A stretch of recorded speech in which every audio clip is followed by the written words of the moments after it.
Hi, I'm Emily Watkins, and this is the WBFO Disabilities Beat. Recently, colleges across New York began their fall semesters. From navigating a new campus to registering for classes, transitioning to college can be challenging.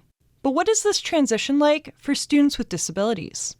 WBFO's freelance disability reporter Mason Auld explores the barriers students with disabilities face and what their rights are in higher education. University at Buffalo student M. Navarrete says the issue isn't that accommodations aren't available, it's that people don't know they are available to begin with. As far as the initial challenge, it's convincing students to make that first appointment, especially if they don't have an official diagnosis for anything.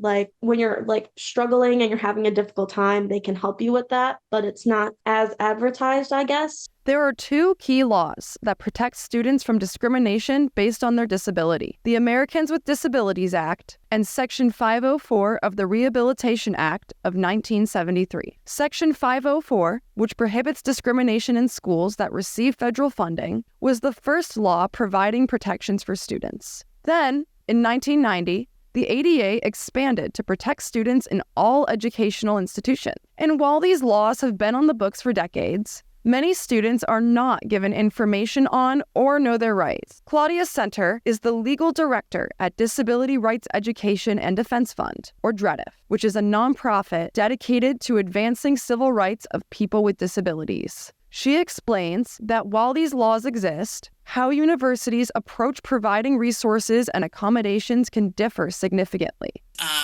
That leader has to model a particular attitude about whether, are you going to accept someone's IEP or their 504 plan or their doctor's note, or are you going to make them go through a lot of hoops before you give some pretty basic accommodations? Platforms that host university websites are not always accessible, which can add another barrier to information. One barrier are the platforms themselves accessible, and there's been a lot of advocacy on making sure those platforms are accessible. There's still a ways to go. There's been some progress. So that's a whole piece. And one of the challenges with that piece is that oftentimes the university will simply purchase the platforms from third-party providers. Navarrete, who has ADHD, anxiety, and depression, struggled before she knew what accommodations she could receive. Rigorous programs, like the engineering program Navarrete enrolled in, can often have tight deadlines, frequent tests, and fast-paced work. Students with disabilities like Navarrete may have a right to alternative testing spaces, more test time, or adjusted deadlines.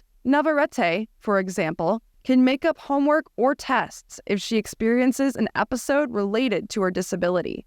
But not everyone is educated on this. And there's some students that are able to complete all of their work, turn it all in on time, and they're flying with colors. And then there's students with disabilities like me who struggle. And then it's other students, I guess, have kind of been why don't you just do your work? Why don't you just sit down and do it? And it's not as simple of an answer as that. Center says that despite universities' improvements, there is still a stigma that disabled students exaggerate their needs to receive unfair advantages rather than to have equal opportunity. I think some schools are better than others, but there's just a lot of resistance with the idea that people are getting an unfair advantage, or that they're sort of exaggerating their disability needs around time or reduced course load or breaks and that kind of thing. So for that category, it's not so much money or even administration, but attitude. There's really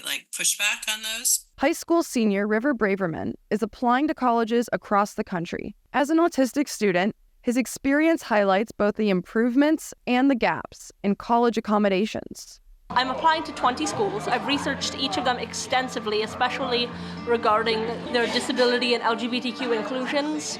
And honestly, it really is a make or break for me. If I don't see a school that has a thriving disabled community or have a disability support office that is responsive and helpful, then I might just not apply. And it's made me really hopeful because almost all the schools that I've been looking at have those. At Navarrete's school, University at Buffalo, support services for neurodivergent students are emerging.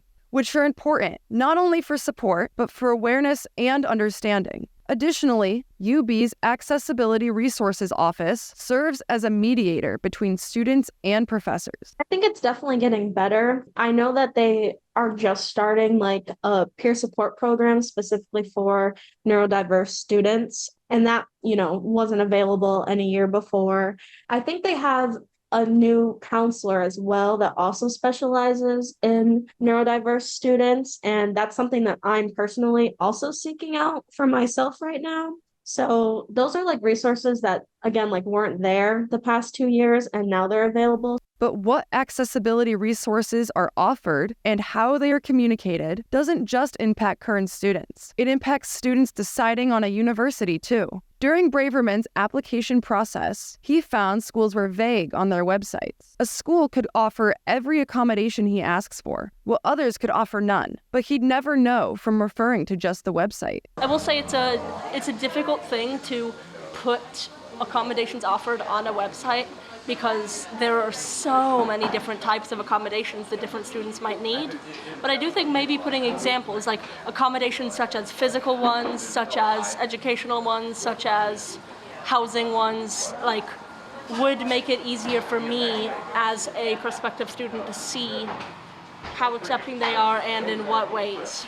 Center also suggests professors should consider making their classes accessible from the start. For instance, posting PowerPoints ahead of time, turning on captions, or giving clear instructions on expectations. The more these resources are normalized, the more likely they will transfer to employment, or at least show students they can ask for these resources after college. In employment, it's kind of the same thing. A lot of what neurodiverse or other disabled employees need is good management. And so to the extent can get people to be good managers with clear instructions and supervision and deadlines, that can help. Ultimately, students with disabilities will someday become employees with disabilities. And in both spaces, they have rights under the law. But for anyone to be able to exercise their right, they need to know it exists in the first place. More and more students are becoming educated on their rights, and some, like Braverman, say a school's support for their rights will also determine who they decide to pay tuition to.